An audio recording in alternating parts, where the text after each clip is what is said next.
کیونکہ وہ ان کا اپنا ایک ویژن ہوتا ہے، ان کی اپنی ایک سوچ ہوتی ہے، وہ اپنے نظریے پر چل رہے ہوتے ہیں، انہیں زیادہ پریشانی نہیں ہوتی، انہیں دکھ بھی اتنی تکلیف نہیں دیتے، جتنا مزہ سکھ دیتے ہیں اتنا ہی مزہ دکھ دیتے ہیں، کیونکہ ان کا ایک ویژن ہے۔ قرآن مجید کا ایک دوسرا مقام ہے، سورہ لقمان ہے، حضرت لقمان اپنے بیٹے کو نصیحت کرتے ہیں تو کہتے ہیں یا بنیا، اے میرے بیٹے، اقیم الصلاۃ وامر بالمعروف، ایک تو نماز قائم رکھنا اور دوسرا لوگوں کو نیکی کا حکم دینا، ونہا عن المنکر، اور لوگوں کو برائی سے منع کرنا، وَاصْبِرْ عَلَىٰ مَا أَصَابَكَ، اور اس رستے میں جو تجھے تکلیف آئی اس پر صبر کرنا۔ بیٹے کو نصیحت کر رہے ہیں باپ، اور لہجہ دیکھیے کہ یا بنیا، او میرے بیٹے، کیا لہجہ ہے، کیا انداز ہے، او میرے بیٹے۔ ایک تو یہ کرنا، نماز قائم رکھنا، بھلائی کا حکم دینا، برائی سے منع کرنا، اور اس پر جو تجھے مشکل آئے اس پر صبر کرنا۔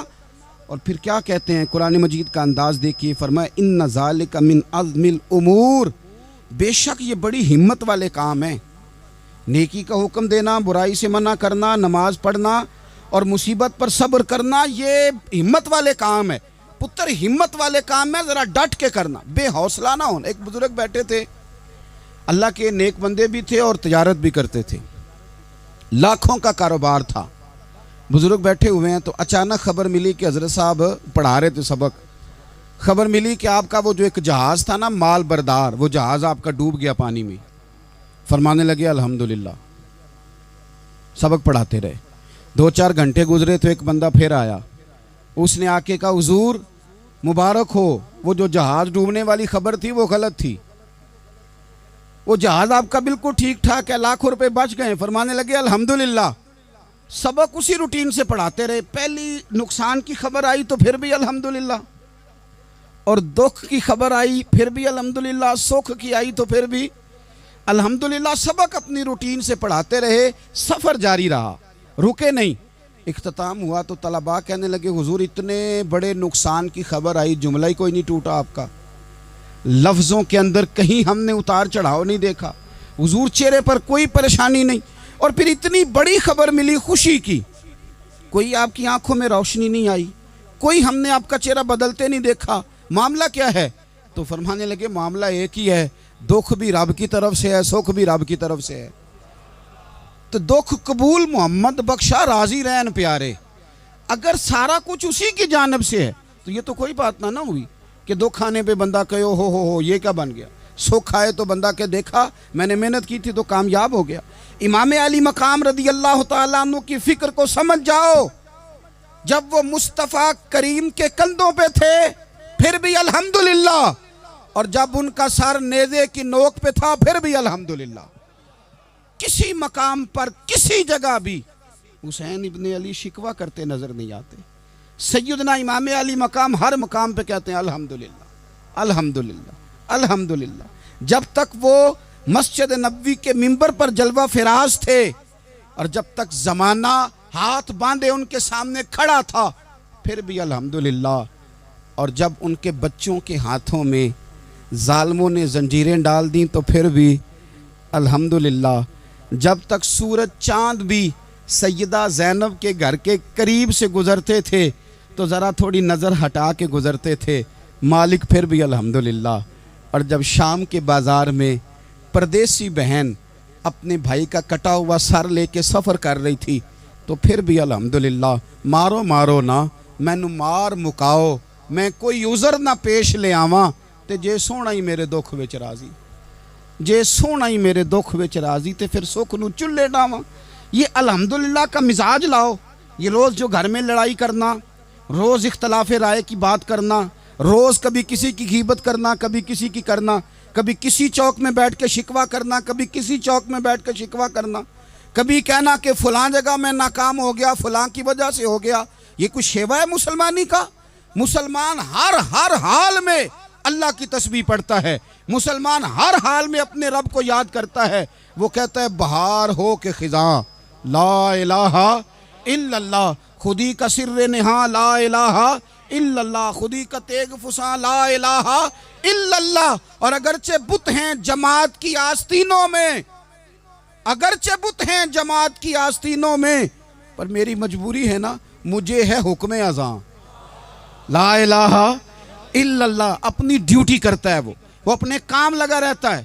آپ کبھی پلٹ کر میرے رسول پاک صلی اللہ تعالی علیہ وسلم کی خوبصورت زندگی کو دیکھیں نا، خوبصورت زندگی کو۔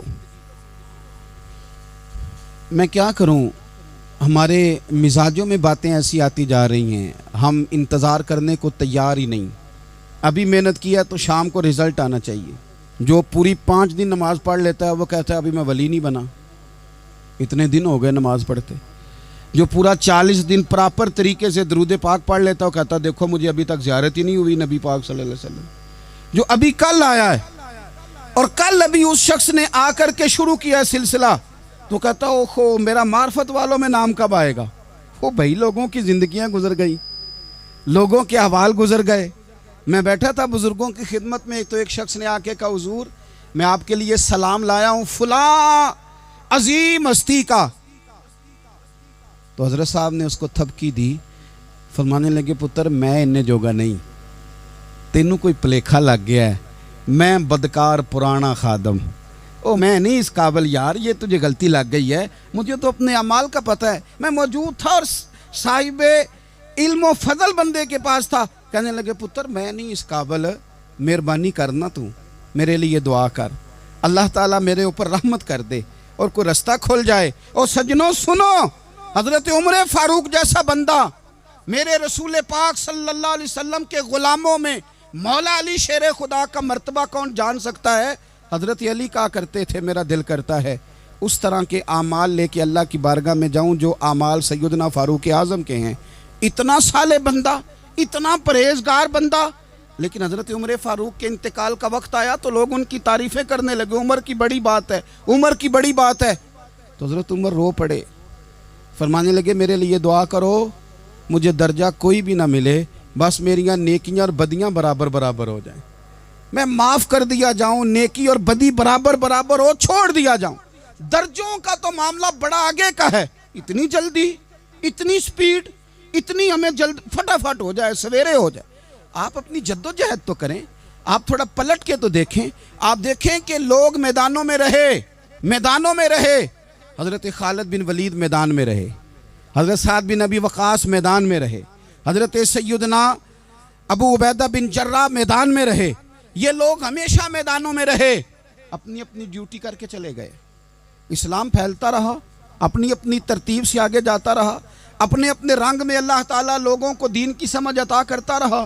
جلدی بڑی ہے، بہت جلدی ہے، شارٹ دروازہ چاہیے، صبر ہی کوئی نہیں، استقامت ہی کوئی نہیں، فٹافٹ ہو جائے۔ بہت سارے لوگ آ کے کہتے ہیں حضرت صاحب نماز تو پڑھنے لگا ہوں، روزہ تو رکھنے لگا ہوں، داڑھی بھی میں نے رکھ لی ہے اور آپ کے پاس بھی آتا ہوں، اب کوئی نگاہ کر دینا۔ تو میں کہتا ہوں یہ جو نماز آپ نے شروع کی ہے یہ بغیر نگاہ کی ہو گئی ہے، یہ جو آپ آنا شروع ہو گئے ہیں تو اس کو آپ نگاہ نہیں سمجھتے، اور یہ بھی میری نگاہ نہیں، پریشان نہ ہو جائیے گا، یہ بھی اللہ رسول کی نگاہ ہی ہے۔ او خدا کے بندو، تھوڑا سا اپنی زندگی میں صبر اور استقامت کو لاؤ، تھوڑا رستے پہ چلنا سیکھو۔ اور میں آپ کو ایک بات عرض کروں، ہمارے صوفیاء نے ایک باریک نقطہ بھی بیان کیا، وہ کہتے ہیں یہ جو وصال ہے نا، وصال یہ تو اختتام ہے، ملاقات تو فنا ہے، جو مل گیا وہ تو گیا، جس کی ملاقات ہو گئی وہ تو گئے تھے نا جناب موسیٰ ملنے، پھر کیا ہوا تھا؟ جس کی ملاقات ہو گئی وہ تو گیا۔ اصل کام کیا ہے؟ اصل کام اس کے رستے میں رہنا ہے، اصل کام تو یہ ہے کہ تو اس رستے پہ ہے کہ نہیں جس رستے پہ تجھے کھڑا کیا تھا، ان راہوں کا تو مسافر ہے کہ نہیں، تو نقش قدم تلاش کر، نقش قدم۔ ایک شاعر سیرت نگار بھی تھے، سمجھ لیں انہوں نے سیرت نگاروں کو بھی دیکھا، عشاق کو بھی دیکھا، رسول اللہ کے غلاموں کو دین کی نوکری کرتے بھی دیکھا، 40 سال حدیثیں پڑھاتے بھی دیکھا، نبی پاک کے نام پہ گلی گلی نگر نگر جاتے آتے بھی دیکھا، حضور صلی اللہ علیہ وسلم کی باتیں کرتے دیکھا۔ تو کسی نے ان سے پوچھا حضور تک رسائی بھی ہوئی ہے؟ تو وہ سرکار کی بارگاہ میں مخاطب ہو کے کہنے لگے تیری معراج کہ تو جانے کہاں تک پہنچا۔ یا رسول اللہ معراج کی رات آپ کہاں تک گئے؟ کوئی پتہ نہیں۔ کہنے لگے وہ تیری معراج کہ تو جانے کہاں تک پہنچا، اور میری معراج کہ میں تیرے خاک قدم تک پہنچا۔ میرے لیے تو اتنا کافی ہے کہ محبوب وہ جو تیرے قدموں سے کبھی گرد لگتی تھی مدینے کی، اگر میں وہاں تک چلا جاؤں تو میری تو معراج ہو گئی، میرا تو معاملہ حل ہو گیا، میں یہاں تک آ گیا تو ختم ہو گئی بات۔ تھوڑا سفر کریں۔ ایک تو یہ دیکھیں آپ کہ آپ کتنے بھی بڑے ہیں، کتنے بھی عظیم ہیں، کتنے بھی لائق ہیں، کتنے بھی نیک ہیں، پھر بھی آزمائش زندگی کا حسن ہے۔ میں مسافر ہوں، کوئی زندگی کے 11-12 سال ہو گئے مجھے سڑکوں پہ وقت گزارتے، تو میں بہت سارے لوگوں سے میں نے بڑا کچھ سیکھا ہے، میری جو گاڑی چلانے والے لوگ ہیں ان سے بھی میں نے بڑا کچھ سیکھا ہے۔ ایک میرا دوست تھا تو میں نے اس سے کہا کہ میرا خیال ہے موٹر وے پہ آپ کو گاڑی چڑھا دی جائے تو آپ کے لیے آسان ہے، تو کہنے لگا پیر صاحب ہے موٹر وے اوکھی جے چلانی۔ میں نے کہا وہ کس طرح؟ وہ کہنے لگے کہ موٹر وے پہ نا گاڑی چونکہ نہ کوئی سپیڈ بریکر ہے، نہ موٹر وے پہ کوئی چنگچی والا آگے آتا ہے، نہ زیادہ رش ہوتا ہے، تو سیدھی سیدھی چلاتے رہتے ہیں تو نیند آنے لگ جاتی ہے۔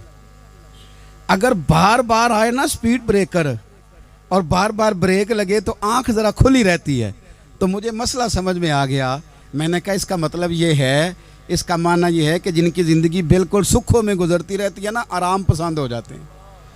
جن کی زندگی بالکل آسانیوں میں بیتی ہے وہ آرام پسند ہو جاتے ہیں۔ اور اگر کبھی کبھی سپیڈ بریکر بھی آئے، کبھی کوئی دکھ بھی دیکھنا پڑے، کبھی کوئی اپنوں بیگانوں کی بات بھی سننی پڑے، کبھی کوئی قریب آتا دور جاتا دکھائی بھی دے، کبھی کوئی بیماری تندرستی، یہ حالات بدلتے رہیں، دن تبدیل ہوتے رہیں، تو پھر لطف بڑا آتا ہے، پھر مزہ بڑا آتا ہے۔ وہ کسی نے کہا تھا لگا نا جدو میدان ازل دا تے لوکی چوراں وانگ سدھائے، کسی نے لٹ لئی علم جوانی، کسے ہاسے چولی پائے، آزم ویک جہالت ساڈی اسی عشق خرید لے آئے۔ ویک نہ جہالت ساڈی اسی عشق خرید لے آئے۔ اور پھر کہنے لگے کسے دے سر دستار امامت اس علم پڑھاون سکھے ہے، تے کسے نے پہنے ہے فقر دا چوگا اس زہد کماون چکھے ہے۔ آزم ویخ نصیبہ ساڈا اسی یار مناون سکھے ہے۔ تم ویخ نصیبہ ساڈا اساں یار مناون سکھے ہے۔ میرے عزیز زندگی کے اندر دیکھو، کائنات میں سب سے زیادہ محبوبیت میرے رسول پاک کی ہے۔ میرے نبی پاک صلی اللہ علیہ وسلم کی زلف کی بات بھی میرا رب کرتا ہے، حضور کی آنکھوں کی بات بھی میرا رب کرتا ہے، حضور سید عالم کے چہرہ والضحیٰ کی بات بھی کرتا ہے، زلف واللیل کی بات بھی اللہ کرتا ہے۔ میرا رب رسول پاک صلی اللہ علیہ وسلم کے سینہ علم نشرہ کی بات بھی کرتا ہے، پیشانی والفجر کی بات بھی کرتا ہے، حضور کی آنکھیں ما زاغ البصر کی بات بھی کرتا ہے۔ اتنی محبوبیت کہ رسول پاک چلیں تو اللہ اس کی بات بھی کرے، ہجرت کریں تو اس کی بات بھی کرے، جس شہر میں حضور رہیں اس کی قسم اٹھائے۔ اور حال پتہ کیا ہے کہ محبوب پیدا نہیں ہوئے تو باپ چلے گئے، ابھی عمر چھوٹی تھی، ماں کی کھل کے زیارت ہونا تھی کہ اماں بھی چلی گئیں، دادا کندھوں پہ کھلایا کرتے تھے، تو تاریخ کہتی ہے کہ دادا کا جنازہ اٹھا تو پیچھے پیچھے حضور بھی آنسو بہا رہے تھے۔ ایک وفادار بیوی ملی تو اپنے وقت پہ سیدہ ختیجہ بھی چلی گئیں۔ ایک ٹائم آیا تو جناب ابو طالب بھی رخصت ہو گئے۔ مکے سے حضور کو اتنا پیار تھا وہ چھوڑنا پڑا۔ صادق اور امین کہنے والوں نے حضور کی دعوت کو قبول کرنے سے انکار کر دیا، تو رسول کریم نے اپنی پیشانی پر کسی قسم کا کوئی شکن نہیں آنے دیا۔ رسول پاک مدینے آئے تو لوگ تلواریں لے کے بدر میں آ گئے لڑنے، شہید کرنے، حضور وہاں بھی کوئی پریشان نہیں ہوتے۔ میدان احد آیا تو نبی پاک نے اپنے چچا کو کٹے ہوئے وجود میں دیکھا، نکلی ہوئی آنکھوں میں دیکھا، کٹے ہوئے ہونٹوں میں دیکھا۔ کسی جگہ میرے رسول پاک صلی اللہ تعالی علیہ وسلم شکوہ کرتے دکھائی نہیں دیتے۔ حضور کی وہ بیوی سیدہ عائشہ صدیقہ رضی اللہ تعالیٰ عنہ، جن کی پاکی کا رب بیان کرے، ان پر منافقین نے الزام لگا دیا، اتنے پاک گھرانے پر لوگوں نے انگلی اٹھائی۔ میرے رسول نے آنسو بہائے، پر کسی جگہ حضور پریشان ہوتے دکھائی نہیں دیے۔ ہم ڈھونڈنے لگے، تلاش کرنے لگے۔ جب دروازہ رسول پہ گئے تو حضور خود بولے، میرے رسول فرمانے لگے، میرے غلاموں یاد رکھنا یہ صبر میری چادر ہے، یہ صبر میری چادر ہے، یہ حوصلہ میری چادر ہے۔